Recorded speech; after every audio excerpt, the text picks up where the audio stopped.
Evans. Thank you, Mr. Chair.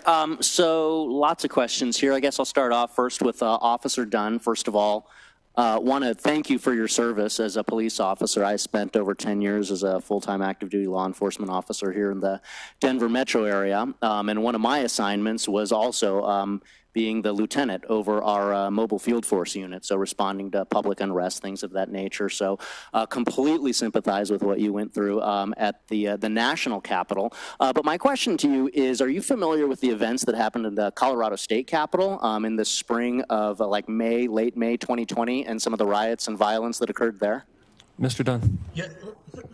Yeah. Thank you for your question, sir. Yes, I am. I'm vaguely familiar. I wasn't there, but yeah, I'm vaguely familiar with the coverage on the news and such.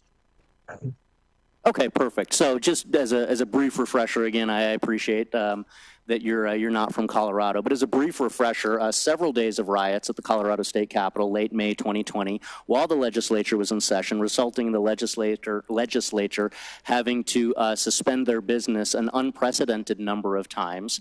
And in the aftermath of those riots, the major cities chiefs association, so the largest cities in the nation, evaluated the Colorado riots at the state capitol as the third most violent riots in the nation in terms of officers injured, weapons seized. I forget all of the metrics that they use. So the question to you is, do you think it's fair to focus on public disorder that occurs at one capitol and not mention or bring up disorder and violence that occurs at another capitol?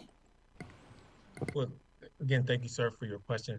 And, violence, political violence at any state, any legislature against any party is 100% wrong.